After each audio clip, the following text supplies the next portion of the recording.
Are you curious about bodies, pleasure, and possibilities? And what about curious about what others are up to on the planet when it comes to pleasure, sex, and play? Have you considered what pleasure can do for your life, your body, and your bank account? Do you know something magical, delightful, and out of this world orgasmic is not only possible for you, but totally available to you? If you're ready to be the magical, sexual, sexy beast you know you can be, and you just need the tools to get there, you're in the right place. Now, here is the host of The Pleasure Zone, sex, relationship, and intimacy coach and holistic health practitioner, Milica Jelenic.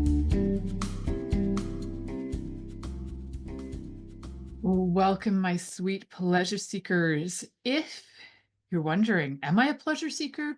If you've tapped into this show, the chances are you are seeking something different in your life that's probably pleasure. You might be one of the people who I'm going to be speaking to directly today who have gone through trauma, whether it's sexual trauma, trauma that has been anything from, maybe you've lived through wars, maybe you've gone through a lot of people dying, maybe you've had a lot of verbal abuse or religious abuse. There are so many different things that create trauma, and we don't always resolve it. And I know personally that I have I've invested probably the last 30 years of my life to allowing my body to find ways to release trauma and then rewiring my brain so that I don't have the same thought patterns going over and over again that would be re-traumatizing. A lot of times people will do one or the other. They might do some work on their thought patterns and then their body holds the trauma, or they might do some work on getting their body to let go of the trauma, but their brain holds thought patterns that those thought patterns will continue to re-traumatize them because their thoughts are constantly running either unconsciously or consciously that tell the story. And your body doesn't know the difference between the story that you're telling yourself and the actual experience that you went through. I watch a lot of people who have gone through pretty extreme traumas retell their stories, and they either are completely detached from it as if they're telling a stranger's story, or they're so in it that they're re-traumatizing themselves through the experience, mostly because they haven't learned how to reframe things and then reclaim their space in their body. And I know I've been one of those people. I've been there. I've had many multiple different kinds of trauma in my life, as we all have, and not we don't always all recognize what those are. I have yet to meet a person who has not gone through at least one kind of trauma in their life. I've met a lot of people who have gone through extreme repetitive traumas, who have been, sexually abused and molested repeatedly their whole lives, had violence in different ways show up. And, you know, sometimes what happens is there's like this scale or comparison with trauma, like, well, your trauma was worse than mine, so, I don't have anything compared to you. Or sometimes people might lose an animal, and that is more traumatizing to them than having like their entire community die in a war. Uh, Everybody experiences it in a different way, relates to it in a different way, and then also processes it in a different way. And our bodies are going to process it in many different ways. And we need to be able to integrate all of those in a holistic way. So today, what we're going to be talking about is healing through pleasure and reclaiming your body. It's your body. It's something that you got in this lifetime, and it's something for you to be able to take ownership of, to acknowledge that you have the rights over your body and you get to have the say about what happens to it. And no matter what the trauma is, I think what I've noticed is that there is like a very uh, kind of like underlying theme to everything that it comes to down to trauma. And one of those things is that whether you've lost somebody that you loved, whether there was sexual abuse, whether there was verbal abuse, whether there was a war that you were involved in somehow, all of those situations are usually things that you feel like you have no say or control in, and there's been no ability to say no. You can learn to do is learn how to say no right from, and you can take this in whatever way you like. We're just going to give the neutral term, say no from your genitals, right? So just say no and own it from a place of that creative source energy. And when you do, and I've done this, and I realized recently that I said this to a friend of mine who was going into a bit of a sad story, and I said no from my place of authority, which is also like, it's kind of like when all your chakras align and the energy just comes out and you're like, no. And you can see how that energy can sound like aggressive, but it's also very there. It's clear. It's also very demanding, and there's no denying the no.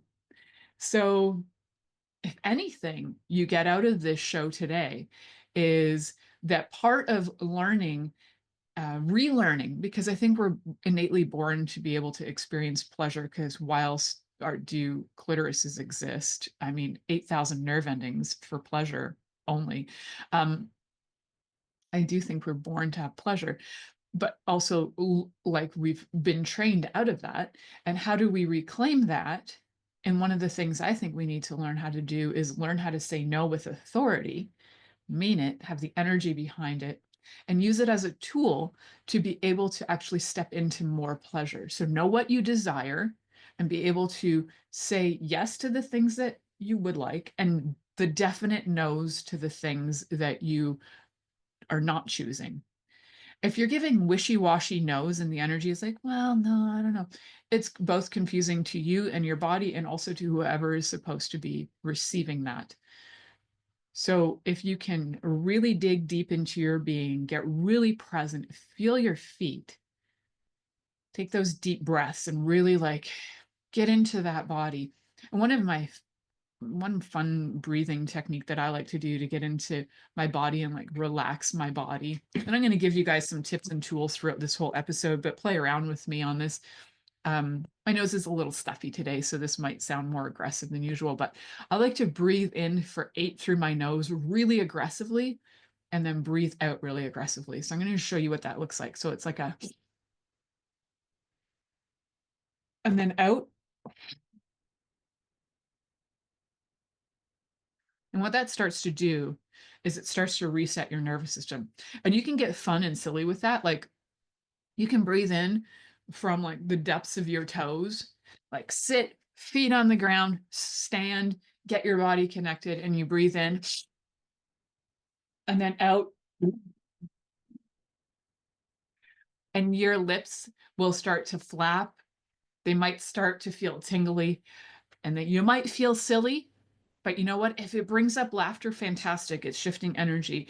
If it's making your lips tingly, it's actually going to activate different parts of your nervous system to help your body calm down. I don't know if you've ever seen horses do this, but horses, when they'll sometimes breathe out and they'll like that, just like a horse breath, right?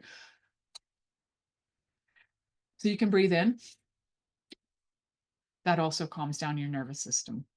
So when we get our nervous systems calm, when we can get present and we can be able to deliver those no's from a place of authority, we can activate certain things in ourselves that can be such an invitation to other people to be able to know who they are, to be able to invite themselves into also creating clear boundaries so that they not only know who they are, know what they like, feel like it's okay and safe to say no. I I really love when people around me know that they can say no to me. It actually makes me really happy that they don't try to uh, what's the word for it? Maybe be people pleasers with me. I'd rather somebody say no to me from a place of authority and not feel like they have to explain or define or apologize for saying no. Just no. Ah, thank you. I love that you said no. I love that you said no and you honored you. And I love that you were able to say that from a place that is true for you. And I also love when people can say yes with total authority and confidence and know that their yes counts, that their yes means something to them.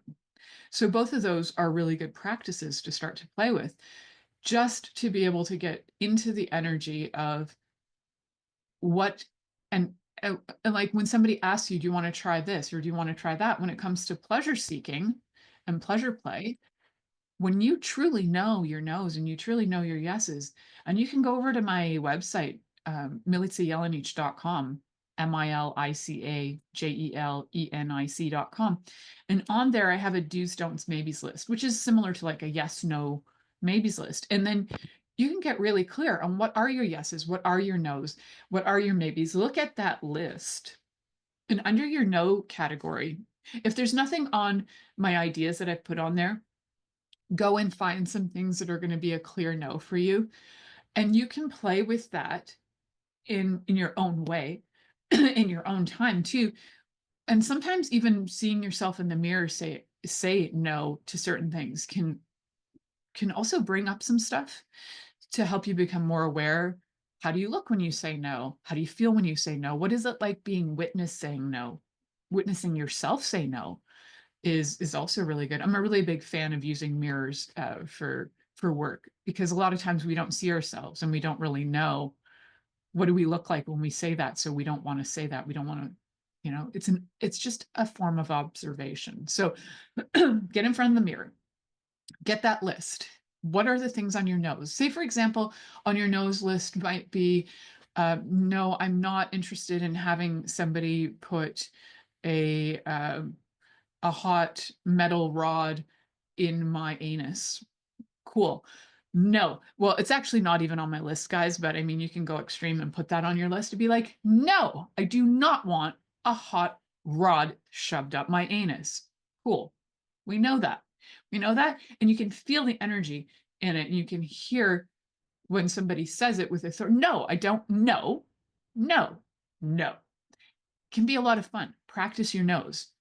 Then see how people respond to you when you, in that first part of experimenting and playing with no, how people respond to you. They might have never heard you say the word no in your whole life. You might have been people pleasing your whole entire life, or saying no's, but then changing your mind because you don't want to hurt people's feelings. Say no, mean no, back up your no. And you can say no about simple things. Right. So you can say no about things like, would you like some water? No, and be okay with it. Because I have even been, I was raised by parents who were divorced at the age of 4. My parents got divorced, and on my dad's side, my dad is Serbian, and so Balkan to kind of generalize. And the Balkan culture is very much about inviting you into their home, being very hospitable, but hospitable in a way that if you say no to something, they're highly offended. So as a child, we would travel around. It was the 80s, everybody visited each other, and we would go to people's houses. And by like the second or third house, I was so stuffed full of food that my body couldn't handle that I would be practically crying when we would land at the third or fourth house and I'd be offered smoked meat and I didn't want to eat any more of it. And then I would be like, no, I don't want any. And I'd start bawling because I didn't feel like I had any say or any control over it. And then they would get all, oh, super, super manipulative about it. Oh, come on. Oh, you're so skinny. Oh, you should eat. Oh, blah, blah, blah, blah, blah. Blah. And then for me as a child, I'm feeling like I don't have authority because these people, it's their home. You're supposed to respect people in their home. And I would eat things that made me ill. I was at the hospital. I was at the doctor's all the time when I was little because I always had stomach aches. I was eating stuff constantly that I didn't either like and I didn't feel like I could say no to. And there is a big belief that it's disrespectful to say no or to refuse things, but it's not. And so the first time I actually felt the authority that I could say no to somebody balking, and they got like taken aback and offended. I was like, no, they got pushy. They got oh, come on, why not? Blah, blah, blah, blah, blah. No. And they just like stood back. They actually didn't even know how to respond. And it was about a situation of inviting me to somebody's house and I didn't feel comfortable. And I was like, no, I'm not I'm not, no.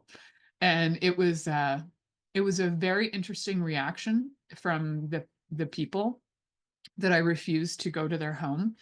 And it actually changed the entire dynamic of our relationship. And I have not seen them since, which is a-okay.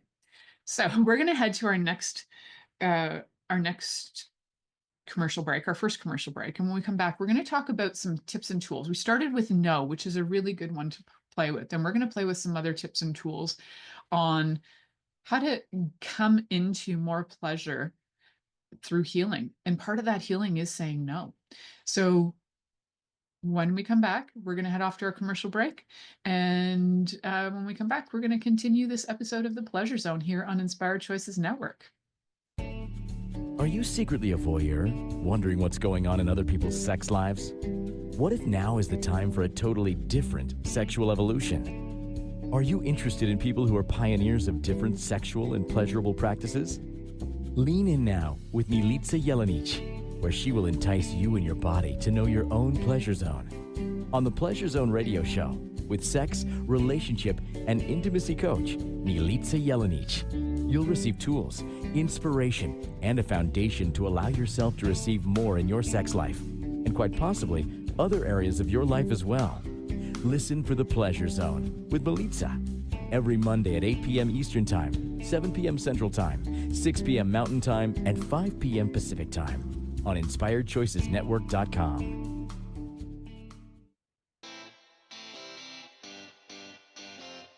Are you a subject matter expert? Are you here to share your expertise with an audience waiting to hear from you in only the way you can deliver? Are you ready to have your voice amplified across the airwaves? Inspired Choices Network has a global radio platform streaming to millions of people across the world. Professionally produced and supported by an accomplished team every step of the way, you can broadcast from anywhere in the world, knowing your voice matters, and we ensure it is delivered with ease and efficiency. Eager to hear your message, the world awaits. Contact us today to become an Inspired Choices Network radio host. Email become a host at inspiredchoicesnetwork.com. This is The Pleasure Zone with sex, relationship, and intimacy coach, Milica Jelenic. To participate in the program today, join our live studio audience in our chat room at inspiredchoicesnetwork.com. You can also make the choice to ask or comment by email, info@milicajelenic.com. Now, back to the program. Welcome back, my sweet pleasure seekers. We are on a journey today, a healing journey. We are looking at healing trauma through pleasure. So one of the things we talked about in the first segment was using a very, very specific tool called no. No, no, no, no, no. You can have fun with it. If you're not feeling confident in no, just have fun with it, just like I did just there. Like, no, no, no, no, no, no, no. Make a little song, get the words out. Practice playing with that word because it is one that is so often and commonly ignored by people when you say it, and also often one that we don't use enough. Enough. We might have tried to use it, might have gotten ignored. We might have tried attempting to use it and then convinced ourselves out of it because we're people pleasers. So how do we become people pleasers? Part of that is a trauma response, 99.9% of the time. And why that is. So when you look at the nervous system and what happens after trauma is oftentimes bodies go into one that you guys are probably familiar with, fight or flight. So that is when your sympathetic nervous system kicks into high gear. And it's like, woohoo, we're ready. We're ready to take over and make sure that you survive. And one of the things that happens when your body goes into fight or flight is that things like anxiety kick in. Your body is on high alert. And then also it'll increase your heart rate. It sometimes will increase it'll do a lot of things physiologically to your body as a result of your body being on high alert. Also, your body doesn't heal when it's on high alert. Your body doesn't heal also when it's on parasympathetic overdrive. I'm kind of simplifying the terminology here. It's like I don't know if you guys want the scientific terminology. Let me know in comments if you like prefer when I talk from more of a scientific with like using scientific terminology, or if you prefer when I try and like talk as if it's like something you'll understand, simplifying the science terminology. Let me know. I'm just curious. I can do either. So we got the body's going into sympathetic overdrive. It is now kicking in high gear, and your sympathetic nervous system is going, we need to keep you alive. So we're going to keep that blood pumping to the heart, make sure you're alive. It's going to start to move things away from basically all it's trying to do is keep your body alive. So certain things too, like digestive processes, will kind of get to the wayside. Sleep often gets interfered with because your body is now on high alert. It thinks everything, it doesn't know if it's safe or not. So it thinks everything is potential danger. Those are some of the basic things that happen. Then you can also have your body go into like more of a response that is a parasympathetic overdrive where depression kicks in. It's like your body kind of starts to be, I would say, to the point where it's been overly traumatized, zero stress regulators going on in your body, and your body is burnout exhausted. So when your body is in that state, you usually are not all that responsive, and you might feel like you just want to give up. So a lot of people are fighters more naturally, and they'll go into fight or flight first. Some people will just drop and give up like immediately, because they don't have, you might hear words like, I don't have the fight in me. That is kind of like, my parasympathetic nervous system isn't going to even assist me here. So what happens too is you can kind of be flopping back and forth from one to the other on a highly regular basis. You can be in fawn, which fawn is like when you fawn over something. So fawning over someone or something is that where you're, what was the terminology I recently used? It's like where you're people pleasing. That's what fawn is. And so when you're on high alert, you're walking on eggshells in your house, you're like, I don't know if I'm going to be safe, I'm not going to be safe. What do I need to do to make crazy person happy so that they won't hurt me, so that I can survive another day? And then you go to bed and you're like so freaking stressed that you don't sleep. And then, you're so freaking stressed that, like, so for me, what happened, I was living with a bit of a crazy person for a few years. And then I met my husband, who was such a gift, and my nervous system calmed almost within like a few weeks of meeting my husband, which is wild because most of my life I'd been on fight or flight, or I'd been on freeze. I was just completely frozen. After my body had been violated, I'm going to say it that way so that we don't get whatever. So and I was 25 at the time. It's been 25 years. And if I really wanted to sit with that and feel it, my body would still start to cry because it's sad. I also choose to not let it run my life. And I'm aware of it. So those traumas, in that trauma, when my body was violated, I went to frozen. I was like non-functional. I was kind of just lethargic in bed, didn't want to eat, didn't want to breathe, didn't want to any of it. I just wanted to die and disappear. It was brutal. It was brutal. And I wasn't even at home. I was in another country. I was in a country where that kind of activity didn't even seem to matter to people, like it was normal. So it was a very hard time. So when I came back, and I started in with my therapy, and I had therapists that were helping me go through it. I did have a therapist that wasn't so great, and I moved away from her to somebody who actually worked with me and didn't put the blame on me. That was good. So I started to work with people who understood that my body needed to get the trauma out, as well as reframing my thoughts, moving the energy, and also getting to a place where I could feel confident with no's. And I had some pretty in-depth therapy that was using things like sounding, which was like primal screaming. It was so good. I'm a big fan of primal screaming. So when people come to my workshops, they also get to experience things like primal screaming.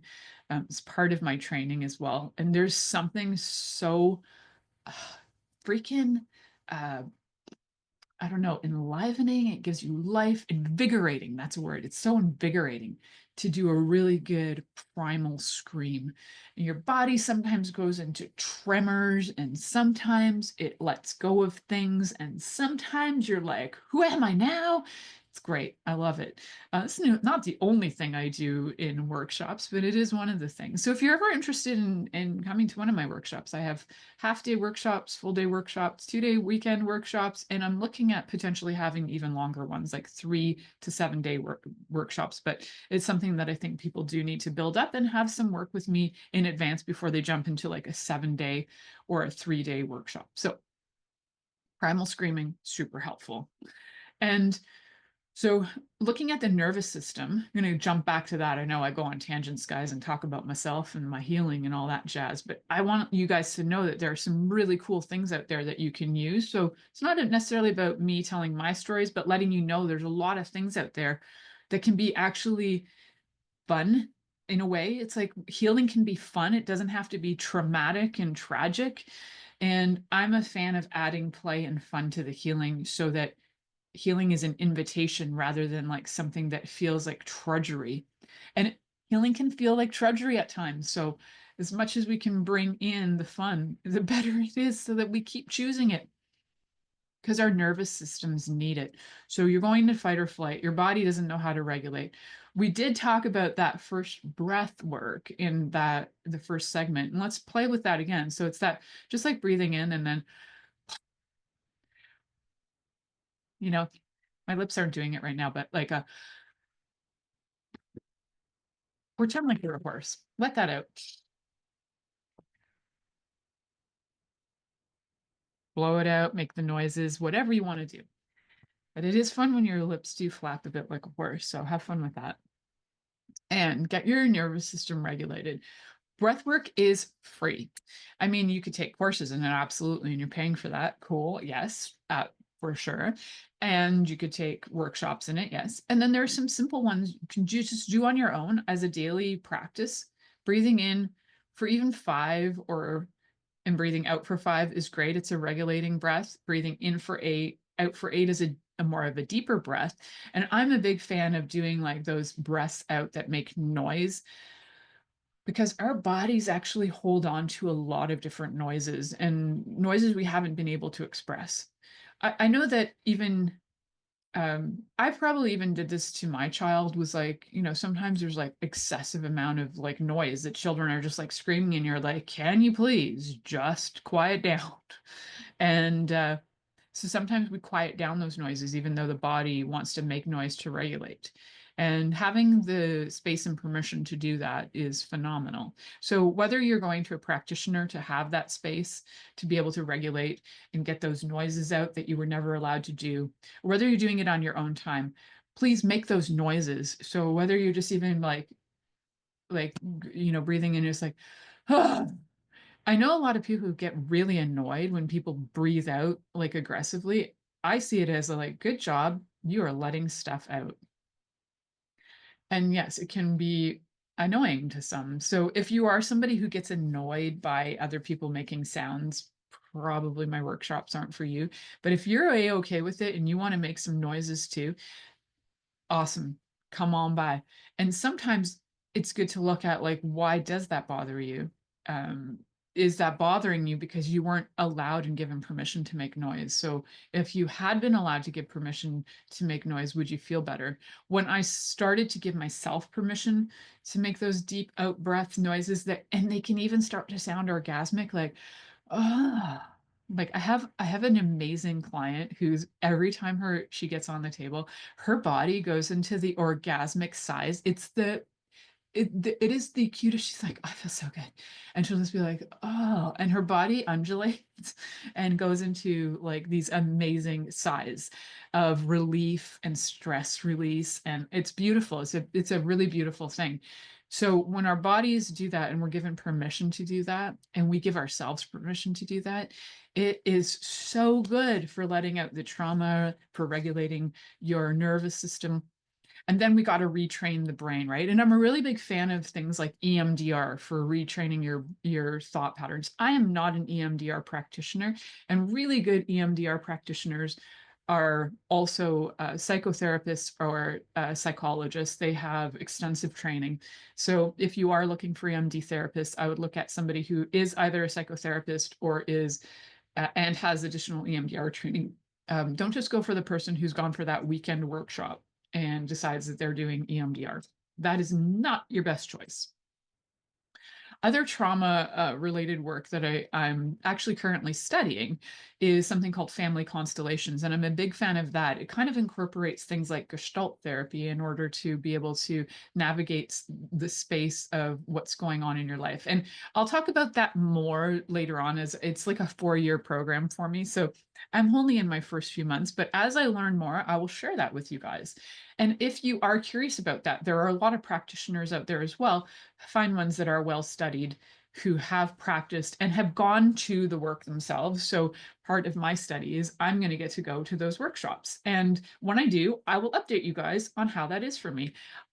I am forever looking and seeking for new practices, new things to add to my practice, because I feel like we need multiple different, all these modalities exist because we certainly could use them. Now, I don't think I'm going to become a practitioner of every modality on the planet. I'm not going to live that long. However, the ones that really intrigue me, I absolutely love going in and diving in on that. I am over my break time, so we're going to head to our next commercial break. You're listening to the Pleasure Zone here on Inspired Choices Network, and we'll be right back after this commercial. Are you secretly a voyeur, wondering what's going on in other people's sex lives? What if now is the time for a totally different sexual evolution? Are you interested in people who are pioneers of different sexual and pleasurable practices? Lean in now with Milica Jelenic, where she will entice you and your body to know your own pleasure zone. On the Pleasure Zone radio show, with sex, relationship, and intimacy coach, Milica Jelenic, you'll receive tools, inspiration, and a foundation to allow yourself to receive more in your sex life, and quite possibly other areas of your life as well. Listen for the Pleasure Zone with Milica every Monday at 8 p.m. Eastern Time, 7 p.m. Central Time, 6 p.m. Mountain Time, and 5 p.m. Pacific Time on InspiredChoicesNetwork.com.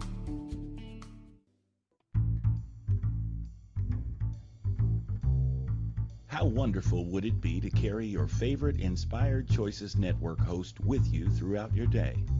Well, now you can. Inspired Choices Network now has its very own mobile app. Our free app offers live streaming shows, along with thousands of podcasts and TV episodes. Our shows cover a wide variety of topics. Whether you're waking up with us, carrying us through the day, and taking us to bed with you, we're always here for you to enjoy. We're easy to find. Just search for Inspired Choices Network in the Apple App Store or Google Play Store.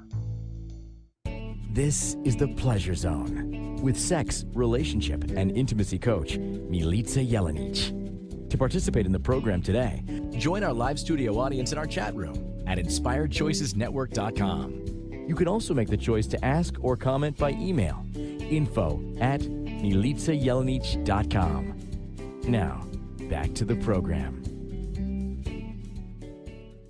Welcome back, my sweet pleasure seekers. Today we are seeking pleasure, as per always. And today we're looking at healing trauma through pleasure. So first I wanted to give you guys a brief on some real basics, like learning to say no. And then we talked a little bit about the nervous system and how it reacts to certain things, right? So we got the sympathetic nervous system kicks in, gives us fight or flight. And then we got the parasympathetic nervous system giving us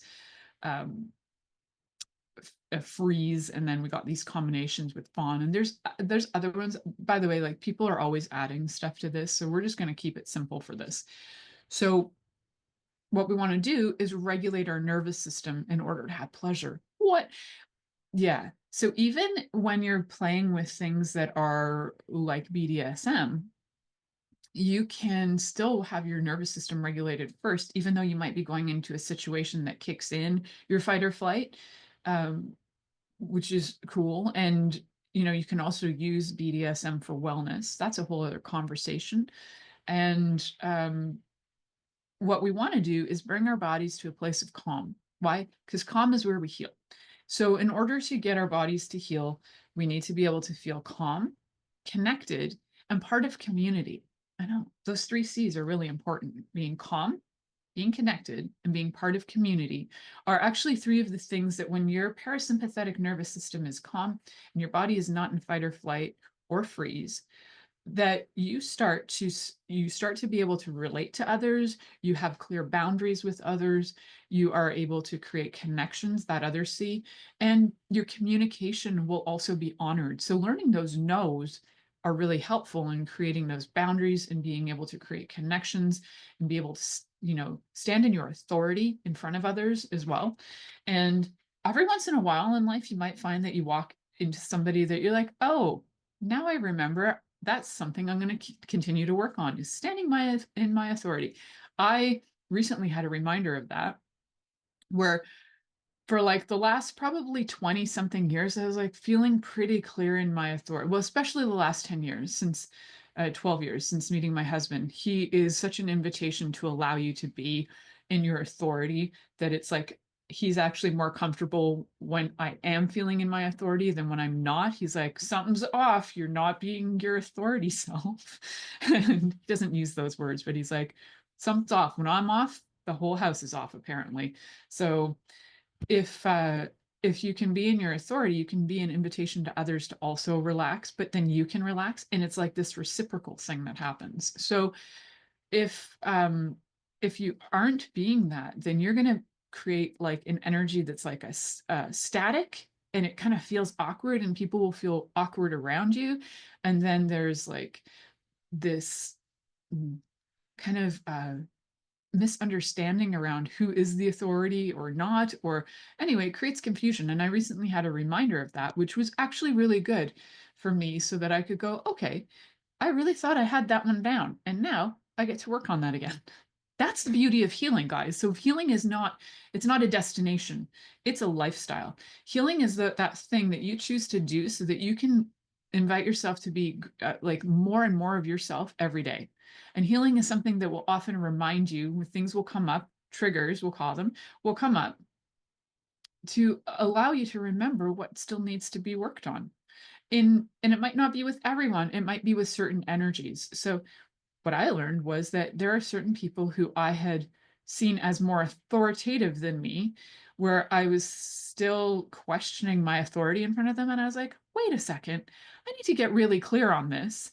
I hadn't been around people like that for a while, so I forgot that, or I didn't realize I still had that. But once I went, wait a second, I can be my authority, and also to be aware of when other people are authority in their authority, and that might not match what you know, and that's okay too. So that's a whole other question and conversation too there. So why do we want to heal in order to have pleasure? Well, if our nervous systems are happy and they're calm, and your body, and you're starting to feel like you're in your body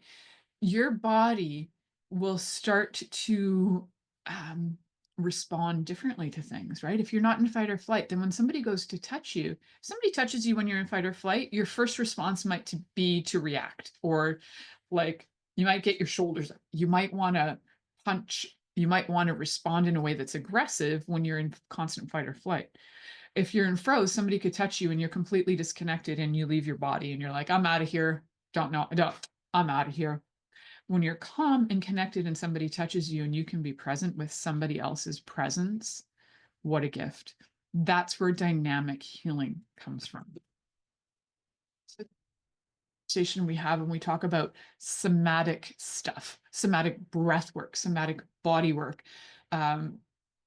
all these things under the somatic umbrella. Somatic just means, it's soma is Greek for body. Somatic means relating to the body. And the body as something that's like distinctly different from the mind, because the mind is more psych, right? So that's the mind. And then we have soma, the body. And when we're healing our bodies, which is something that you often don't see in traditional like therapy, like psychotherapy or counseling or anything like that, there tends to be not a lot of conversation around the body, if any. However, if you work with somebody who does a lot of integrative work and they're working with things like somatic breath work or movement or anything like that, then you will have more of a holistic approach to your healing. And I'm a big fan of looking at your body as a whole, your mind, your body, your spirit, all of them need to be invited into more, right? To be able to let go of the trauma. Why do we want to heal the spirit? To me, I want to heal that spirit because what if we do reincarnate? Do I want to bring that into another life? Not really. How do we do that? Well, a lot of different belief systems have a lot of different ways of doing that. And one of the top ways is through meditation. Keep that simple. Terminology is like people will meditate and that will start to work on your karma. Also, just looking at your actions and then correcting them, apologies and changing things and working on reconciling different things as well. And so that can work as well. So we definitely want to include the body rather than ignore the body. And then we can start to invite pleasure in. How do we invite pleasure in? Well, now that your touch is not going to be a thing that makes you freak out, you can start with very simple touch with your partner, if you have a partner, or with your own self. I would start personally with my own self regardless, because that is the practice that I did for my own self as well, is that I started with putting my hands on my own body as a healing practice. So I was trained in Reiki like 20, I'll just give you a year. I was trained in Reiki in 1997. So I've been doing energy work for almost 3 decades. And so every day I do that on myself. And so I would start with working on myself, hands wherever they would land, and let my body receive that. And then as I started to heal the sexual trauma, what I wanted to do was invite my body to be able to be touched and not have a whole bunch of images flooding in that reminded me of the violation, right? So I would just put my hand on my vulva and just be there. And then as the images would flash up, I would either breathe through them. And at one point I would turn the images around I would consciously choose to turn the images around in my mind of what I perceived, because for me the experience was so out of body. It was like I watched it as a movie. So I could have that same kind of perspective and then switch it around, where instead of feeling like I was being held down, I turned it around, I empowered myself. I had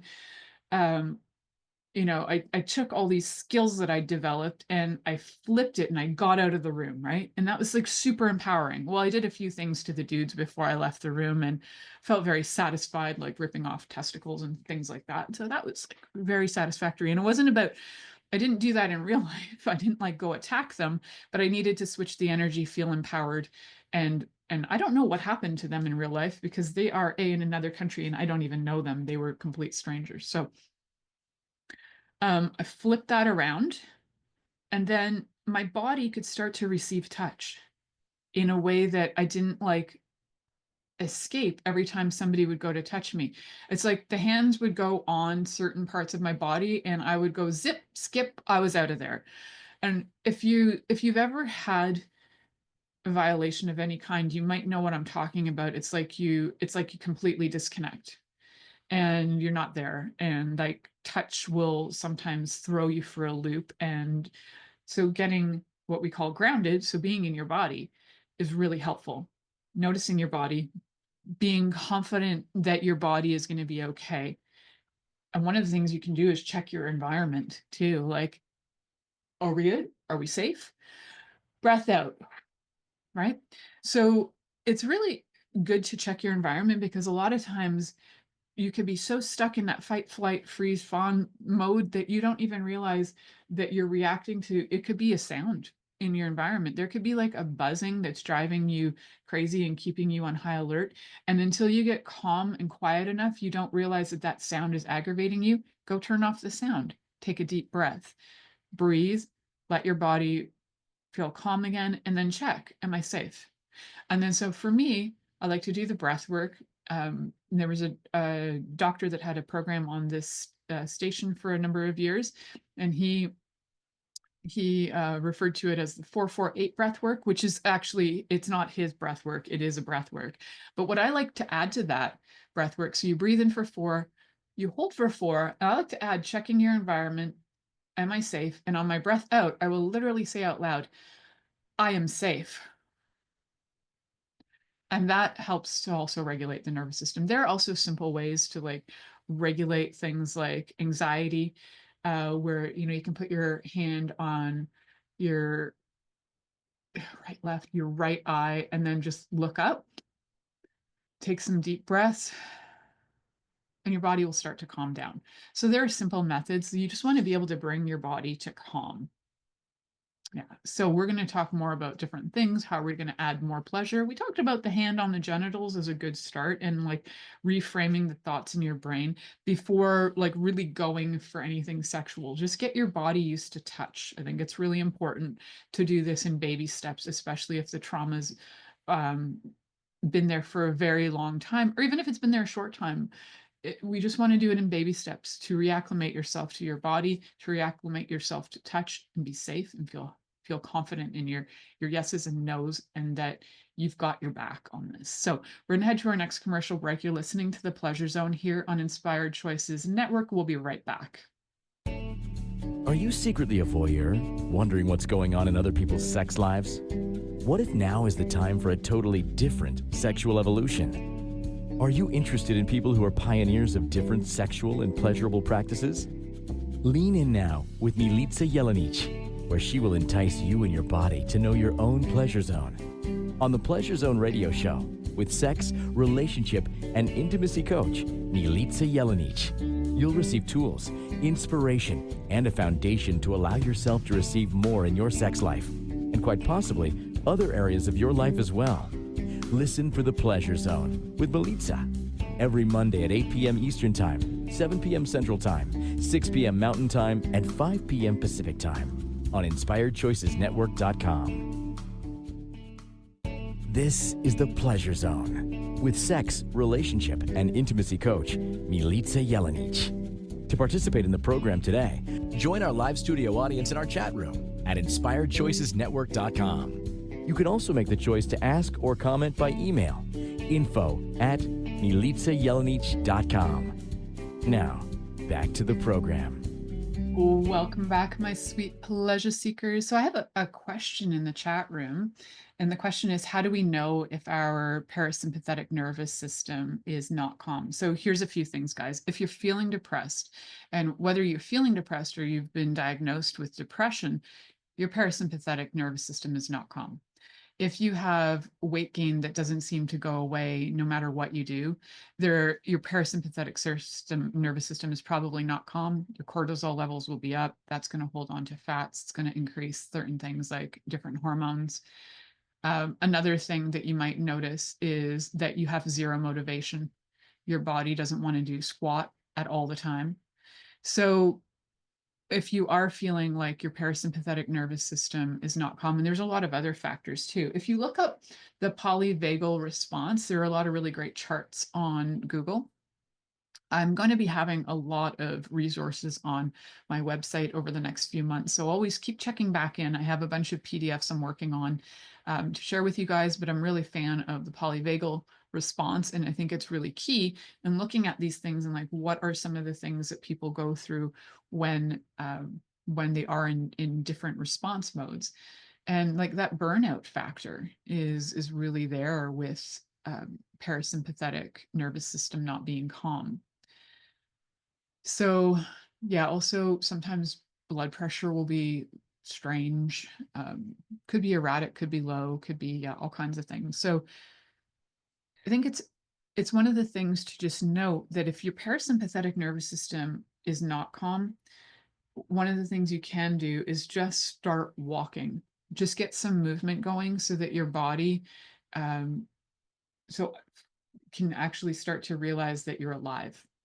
So that's one of the things. It's a really simple tool. I like to walk backwards a lot because it helps align your spine, and you kind of your posture is usually better if you practice it a lot and you keep your head up and you walk backwards even 10 steps or 100 steps. Your posture will be better. You'll be able to intake more air as well. So that can be really helpful. Then you're breathing deeper. And when you're breathing deeper, what's going to happen? Your body's going to calm down. Posture is really key actually to a lot of this. You can see in bodies, if I can see in bodies because of my over 2 decades of training, looking at bodies and working on bodies, that when somebody's posture is off, it actually increases the stress in the body. So if your neck is even off by a bit, your body thinks that it's in a stress. It's like in a stress position. So your head is out. You're almost like in fight mode. Like your body is in a position where it's fighting, and it stays there a really long time. It just gets exhausted. So definitely working on posture is really important. If that's something that you want to do and you want to know more about some simple tools about how to do that, I did create a program called Posture for Prosperity. If you'd like to get in on that, I can send links to you. That is going to be available on my website shortly. So you can do a bunch of different things in order to do that. Why we want to do that is because our posture often gets held in position by our fascia, and our fascia is very conscious and it holds on to all kinds of things, memories. It does hold trauma. It holds emotion. It's wild stuff. Fascia is wild, wild stuff. And as your body changes posture and you start to have the fascia release, all of these different things also emotionally will start to come out of your body. And then you can create new and better posture that then your body will have more ease with holding that. So when your body has ease with holding a new posture, and your posture is more corrected, you're breathing better, you can have that feeling of authority. You can step into your pleasure so much more because you're able to say what you desire.